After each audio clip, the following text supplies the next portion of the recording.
Os africanos e seus descendentes que foram escravizados não aceitaram a condição de escravos e lutaram de diversas formas contra a dominação a que foram submetidos. Os escravos resistiam à dominação, por exemplo, preservando os costumes africanos, como a religião, as músicas e as danças. Entre as formas de resistência utilizadas pelos escravos, uma das mais importantes era a fuga e a formação de quilombos. Os quilombos eram povoamentos formados por escravos que conseguiam fugir dos seus senhores. Esses povoamentos, geralmente, ficavam escondidos nas matas, em lugares de difícil acesso. Os quilombos sempre foram combatidos pelos senhores e governantes, que temiam que o número maior de escravos fugissem e se abrigassem nas comunidades. Para tentar intimidar os escravos e evitar que eles fugissem da senzala, havia leis que previam severas penas para os escravos fujões, que fossem capturados em quilombos. Uma delas é que seria cortada sua orelha. Apesar da perseguição dos senhores escravos e dos governantes, os escravos formaram quilombos em todas as partes do Brasil.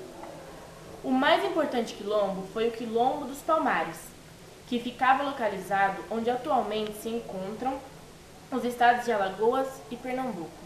O Quilombo dos Palmares era organizado nos moldes dos reinos africanos. Cada mocambo tinha um chefe, e esses chefes elegiam um rei que governava todo o quilombo. A maioria dos quilombolas, nome dados aos moradores dos quilombos, eram escravos africanos, que conseguiam fugir dos seus senhores.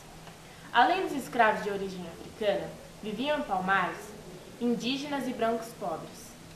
O principal líder de Palmares foi Zumbi, que governou durante os últimos anos de existência do quilombo. Hábil e guerreiro, ele comandou seus homens e conseguiu resistir ao ataque de diversas tropas enviadas para destruir o quilombo.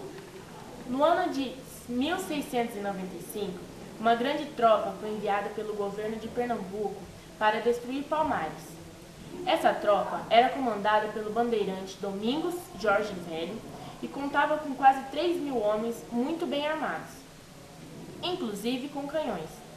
Palmares resistiu por vários dias aos ataques, até que foi invadido e destruído. Muitos quilombolas morreram e os sobreviventes foram levados de volta para as senzalas. O rei Zumbi escapou com vida, mas 2 anos depois, ele foi traído por um amigo e um antigo companheiro. Caiu em uma emboscada e foi morto. Zumbi dos Palmares se tornou um símbolo da luta dos descendentes africanos no Brasil, pelos seus direitos na sociedade brasileira. Assim, o dia 20 de novembro, dia da morte de Zumbi, foi escolhido como Dia Nacional da Consciência Negra. No entanto, vários quilombos escaparam da destruição e os descendentes dos quilombolas mantiveram as comunidades até os dias de hoje. A escravidão dos africanos no Brasil deixou marcas profundas em nossa sociedade, apesar da sua grande participação na formação do nosso país. Muitos descendentes de africanos enfrentam situações de discriminação e preconceito, e muito tem se organizado e lutado para transformar essa situação. Assim, a presença dos africanos a partir do ano de 1550 em nosso território e dos afrodescendentes teve uma grande influência na formação da cultura do povo brasileiro. Hoje, é possível perceber essas influências no nosso dia a dia, como na comida, no colorido das roupas, nas músicas, nas festas populares e nas danças, como a que veremos a seguir.